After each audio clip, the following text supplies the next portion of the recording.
So guys, good evening. এখন evening হয়ে গেছে, তো আমি আবার একটা রেসিপি নিয়ে চলে এসেছি। সেটা হচ্ছে কারি পাতা চিকেন। তো কিভাবে বানাবো সেটা আমি আপনাদের সঙ্গে শেয়ার করব। তো দেখুন, আমি কিছু পরিমাণে কারি পাতা নিয়ে নিচ্ছি। দেখেছেন এখানে বেশ কিছু পরিমাণ কারি পাতা, রসুন আছে, আদা আছে, কাঁচা লঙ্কা আছে, টমেটো আছে দুখানা, আর পেঁয়াজ আছে প্রায় ছাড়ানো হয়ে যাওয়ার পরে 300-400 পেঁয়াজ। তো আমি কিভাবে বানাবো সেটা আমি আপনাদের সঙ্গে শেয়ার করব। সো প্লিজ আপনারা একবার ফলো করবেন। সিরিয়াসলি বিশ্বাস করতে পারবেন না, এত ভালো এই রেসিপিটা হয়। আমার একজন ফ্রেন্ডের বার্থডে আজকে, তো তাকে আমি খাওয়াবো। সে কোনোদিন কারি পাতার চিকেন খায়নি, তো ওকে খাওয়ানোর জন্য আমার এই রেসিপিটাকে দেখানো। তো চলো দেখানো যাক। তো দেখুন, আমি চিকেনটা ভালো করে ধুয়ে নিয়েছি। দেখেছেন, ভালো করে চিকেনটা ধুয়ে নিয়েছি, ধুয়ে রেডি করে রেখেছি। এবার দেখুন, টক দই দিয়ে দিলাম কিছুটা, মানে একটা প্যাকেট পুরোটাই লাগবে, কারণ অনেকটাই চিকেন আছে, বুঝতেই পারছেন।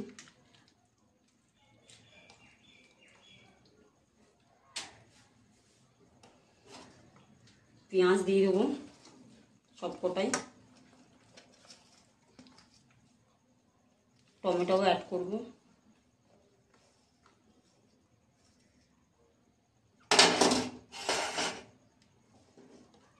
কাঁচা লঙ্কাও বেশ কিছুটা দিয়ে দেবো, কারি পাতাগুলো সব দিয়ে দেবো।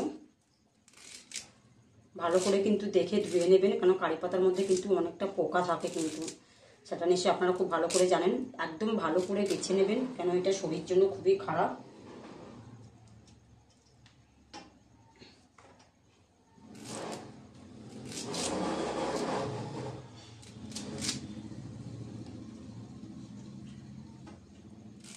অ্যাকচুয়ালি আপনারা যদি জিজ্ঞাসা করেন যে দিদিভাই আপনি এত রান্না কী করে জানলেন, অ্যাকচুয়ালি আমি ছোটোবেলা থেকে রান্নার কাজ করি। বিয়ে হওয়ার আগেই করতাম টলিগঞ্জ, কলকাতায়। তো এখন করি রুবি বাইপাস, কলকাতা। ওখানে আমি রান্নার কাজ করি, 9টা বাড়িতে রান্না করি। তো অবশ্যই আমার তো এক্সপিরিয়েন্স হবে, তাই না? প্লাস যত অকেশন হয় সব বাড়িতে আমি রান্নাই করতে চাই, অনেক বেশি বেশি লোকের, 50 জন, 60 জন, 100 জনের সব রান্না আমি নিজেই করি। তো দেখুন, আমি সবটা নিয়ে নিলাম।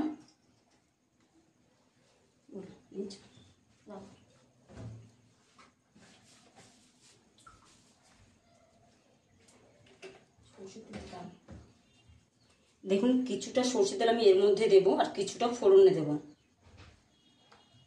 দেখেছেন কতটা তেল অনুযায়ী তেল দিলাম, বেশি তেল দিইনি আমি।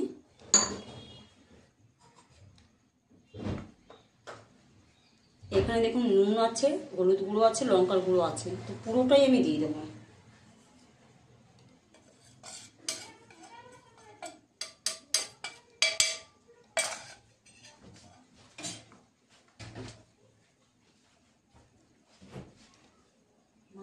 বার করবো,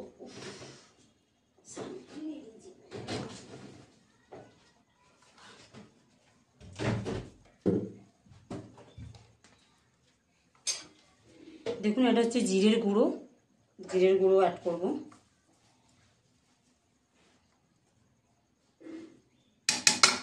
রেসিপিটা কিন্তু সত্যি খুব বাম্পার হয়, মানে না খেলে বুঝতে পারবেন না।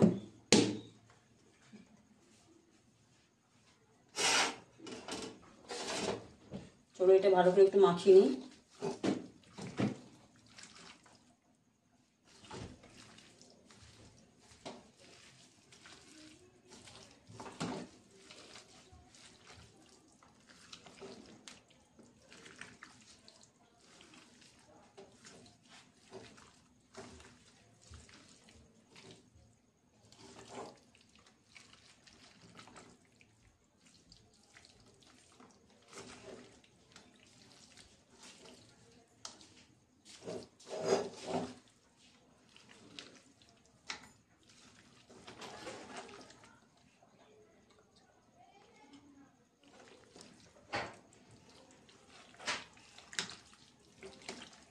একটু ভালো করে মাখাতে হবে, বুঝতেই পারছেন, নাহলে ভিতরে ঢুকবে না।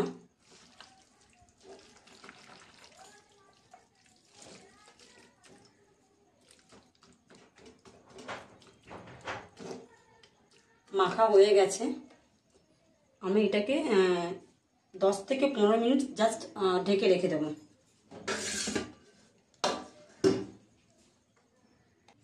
সো গাইস আমার 15 মিনিট হয়ে গেছে চিকেন ম্যারিনেট করে রেখেছি। তো দেখুন আমি একটা বড় কড়াই নিয়ে নিচ্ছি, কারণ আমার চালাতে খুব সুবিধা হবে। তো চলো গ্যাসটা জ্বালিয়ে দিই। গ্যাসটা গরম হোক, সরি গ্যাসটা নয়, কড়াইটা গরম হোক। তো আমি আপনাদেরকে দেখাচ্ছি। দেখুন এখানে নিচ্ছি গোটা জিরে, শুকনো লঙ্কা আর গোটা গরম মশলা। দেখুন এলাচ আছে, দারচিনি আছে, লবঙ্গ আছে। এটা আমি পুরোটাই ফোড়ন দেবো। যেহেতু ম্যারিনেট করার সময় বেশ কিছুটা সরষে তেল দিয়েছি, তাই আমি এখানে বেশি সরষে তেল দেবো না ফোড়নের সময়, জাস্ট ফোড়নের মতনই দেবো না। ব্যাস, দেখেছেন কতটুকু তেল দিয়েছি আমি ফোড়নের সময়।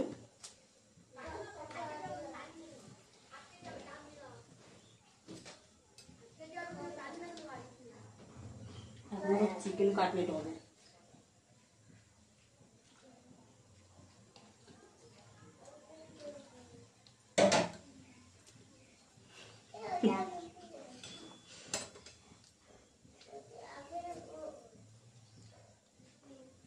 তো দেখুন তেলটা আমার পুরো গরম হয়ে গেছে, আমি ফোড়নটা অ্যাড করলাম।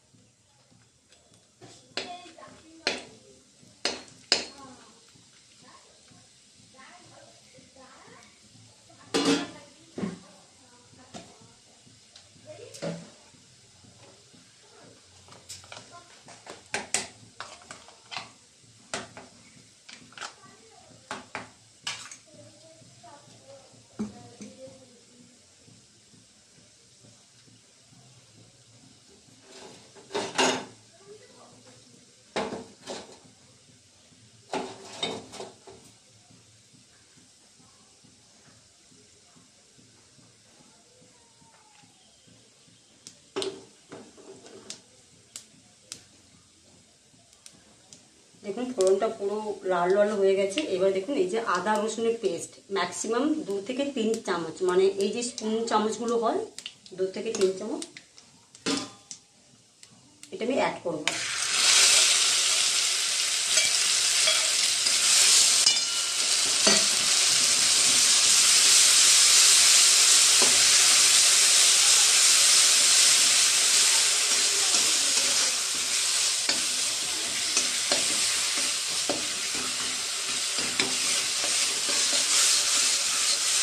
আপনারা ফলো করেছেন, আমি কিন্তু খুবই তেল কম দিয়েছি ফোড়নে, যাতে আমার দেখুন দেখে নিচ্ছি বুঝে গেছেন। এটাকে আমি মানে 2 মিনিট মতন জাস্ট কষিয়ে নেবো, যাতে সামান্য একটু গন্ধটা বেরিয়ে যায়, কাঁচা গন্ধটা।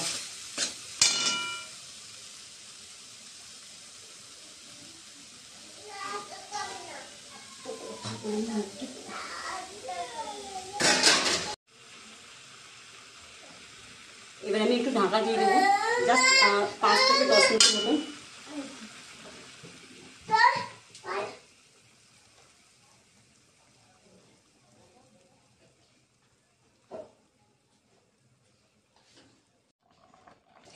সো গাইস দেখুন পুরো আধ ঘন্টা হয়ে গেছে। আধ ঘন্টার পর আমি আবার চলে এলাম আপনাদের সামনে। তো দেখুন আমি দেখাচ্ছি কীরকম কালারটা হয়েছে আর কি অবস্থায় আছে। সো গাইস দারুণ, কেমন লাগছে গাইস কারি পাত্তা চিকেন।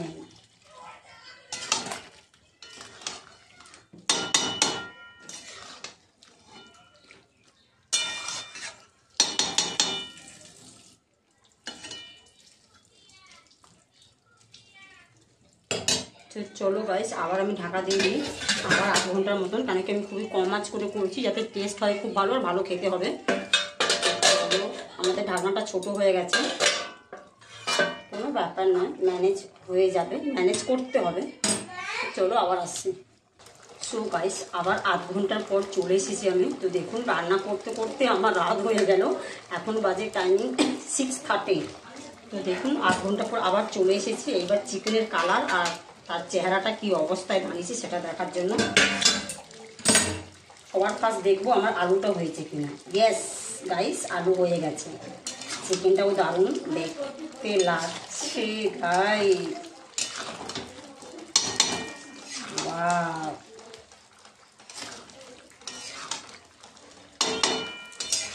গাইস আমার চিকেন প্রায় হয়ে এসেছে। আমি সম্পূর্ণ কম আঁচে অনেকক্ষণ ধরে কষে কষে করলাম। তো দেখুন আমার চিকেনটা পুরো কমপ্লিট হয়ে গেছে। এবার আমি এর মধ্যে গরম মশলা গুঁড়ো দিয়ে দেবো। বলো মা,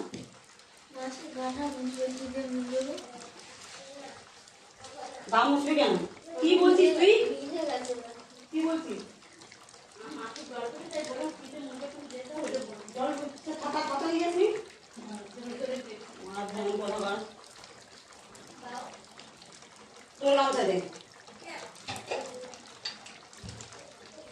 দেখুন আমার চিকেনটা পুরো কমপ্লিট হয়ে গেছে। এখন আমি কি ফেললো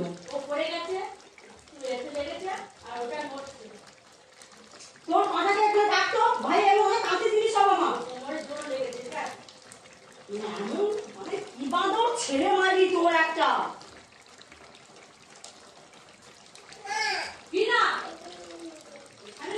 দেখুন আমার চিকেনটা কমপ্লিট হয়ে গেছে। আমি উপর থেকে গরম মশলা দিয়ে দিলাম সামান্য পরিমাণে, কেন কি এটা ভীষণ হার্ড হয় গরম মশলাটা বাড়িতে বানানো।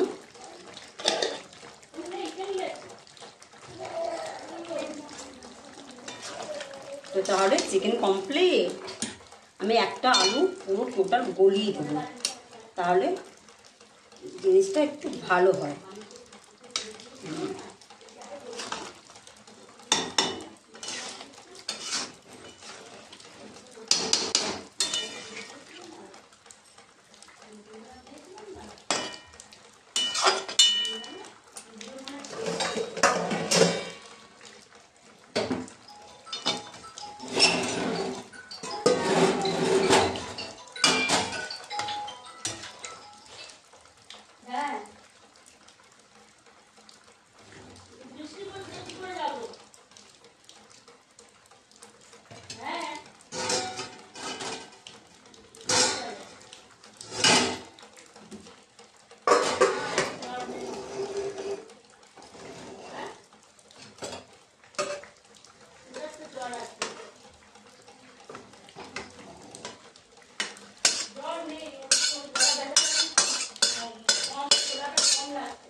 দেখুন আমার চিকেনটা পুরো কমপ্লিট হয়ে গেছে, দেখতেই পাচ্ছেন পুরো রেডি চিকেন আমার। গেস্টদেরকে খাওয়ানোর জন্য চিকেন কমপ্লিট। তো চলুন টাটা বাই। আমি খুব তাড়াতাড়ি আপনাদের সঙ্গে ব্লগটা শেয়ার করব, কেন কি আজকে নিশ্চয়ই হবে না, আমি আগামীকাল দেখবো শেয়ার করার জন্য, কেন কি ভীষণ টাইম শর্ট।